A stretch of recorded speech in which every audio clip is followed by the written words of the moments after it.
Hello students, तो चलिए आज हम लोग शुरुआत करते हैं क्लास 9 के एक्सरसाइज 11.1 के क्वेश्चन नंबर 6 का, जो कि है the slant height and the base diameter of a conical tomb are 25 metre and 14 metre respectively.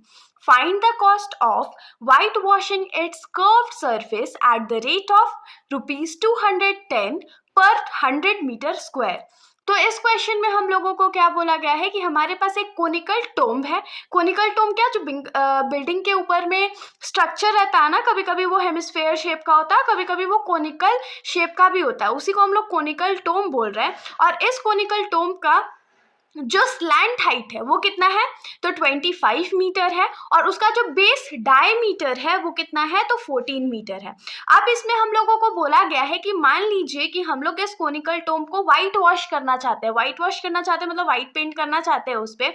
तो उसके कर्व्ड सरफेस को, कर्व्ड सरफेस मतलब यहाँ पर हम लोग कर्व्ड सरफेस एरिया ही फाइंड करेंगे, ठीक है.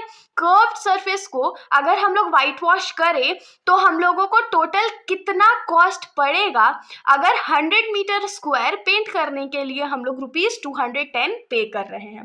तो अब आप लोग बोलेंगे अरे ये कैसा अजीब सा क्वेश्चन है, इसमें 100 मीटर स्क्वायर का रेट दिया हुआ है. तो क्या हो गया, दिया हुआ है तो क्या, हम लोग 1 मीटर स्क्वायर का रेट निकाल लेंगे, उसके बाद कर्व सरफेस एरिया से उसको सिंपली मल्टीप्लाई कर देंगे. क्वेश्चन बहुत बच्चों वाला है, सिंपल सा क्वेश्चन है, तो चलिए सॉल्व करते हैं. तो सबसे पहले हम लोग क्या करेंगे, तो ऑफ कोर्स हमेशा की तरह फिगर बनाएंगे. तो हम लोग इमेजिन कर लेते हैं कि ये हमारा जो है वो कोनिकल टोम्ब है, और इस कोनिकल टोम्ब का बेस डायमीटर हम लोग को गिवन है ना, तो बेस डायमीटर कितना है, 12 मीटर है, और जो स्लैंट हाइट है वो कितना है, तो 25 मीटर है. अच्छा हुआ स्लैंट हाइट दे दिया, नहीं तो अभी हम लोग को फिर फॉर्मूला यूज करके स्लैंट हाइट निकालना पड़ता. तो सबसे पहले तो हम लोगों को क्या गिवन है, डायमीटर ऑफ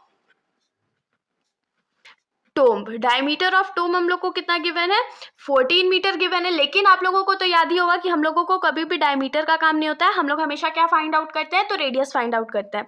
तो यहाँ से क्या लिखेंगे, radius of tomb is equal to क्या हो जाएगा, diameter divided by 2, that is 14 metre divided by 2. और 14 2 के टेबल में कितने बार में आता है, तो 7 बार में आता है. तो जो हमारा रेडियस हो गया या जो आर का वैल्यू हो गया वो कितना हो जाएगा, तो 7 मीटर हो जाएगा. और हम लोगों को क्या गिवन है, स्लैंट हाइट. और स्लैंट हाइट को हम लोग किससे लिखते हैं, एल से लिखते हैं. एल का वैल्यू हमारा कितना है, तो 25 मीटर है, ठीक है. अब यहाँ पर हम लोग लिखेंगे curved surface area of the conical tomb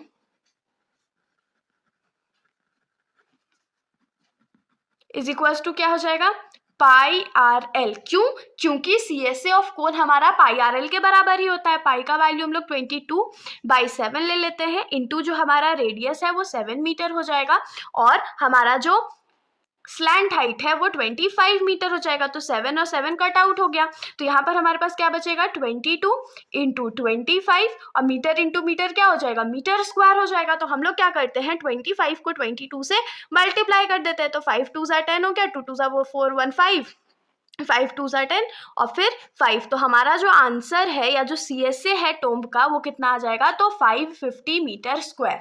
ये तो हमारा सी एस ए फाइंड करने का जो प्रोसेस था वो हो गया. लेकिन क्या हम लोगों को क्वेश्चन में सी एस ए फाइंड करना था, तो नहीं, हम लोगों को कॉस्ट फाइंड करना था ना. तो यहाँ पर जो स्टेटमेंट अब हम लोगों को क्वेश्चन में गिवन है हम लोग वही लिखने वाले हैं. तो यहाँ पर हम लोग क्या लिखेंगे, cost of white washing an area of 100 metre square. 100 metre square white wash करने का हम लोगों को कितना पे करना पड़ रहा था, तो रुपीज 210. तो यहां से अगर हम लोग फाइंड आउट करें तो हम लोग क्या लिखेंगे, cost of white washing an area of 1 metre square. अगर हम लोगों को 1 metre square area white wash करना होता तो क्या होता, ये जो 100 लेफ्ट साइड में मल्टीप्लाई में है उसको जब हम लोग राइट साइड भेजेंगे तो वो डिवाइड में चला जाएगा. तो 210 डिवाइडेड बाई 100, 0 और 0 को कट आउट कर देंगे, तो 1 मीटर स्क्वायर पेंट करने का हम लोगों को कितना पे करना पड़ेगा, तो रुपीज 21/10. लेकिन हम लोगों को तो 1 मीटर स्क्वायर पेंट नहीं करना है ना, या व्हाइट वॉश नहीं करना है ना, हम लोगों को कितना व्हाइट वॉश करना है, तो 550 मीटर स्क्वायर. तो अब सिंपली क्या करेंगे, दोनों साइड हम लोग 550 से मल्टीप्लाई कर देंगे और हमारा आंसर आ जाएगा. तो हम लोग सिंपली यहाँ पर क्या लिखेंगे कि therefore cost of white washing an area of 550 metre square, 550 metre square area paint करने का हम लोग को कितना लगेगा, तो ₹21/10 इंटू 550 मीटर स्क्वायर। या यहाँ पर हम लोग क्या लिख सकते हैं, या मीटर स्क्वायर को हम लोग यहाँ एलिमिनेट ही कर देते हैं, कैलकुलेशन में मिस्टेक हो सकता है।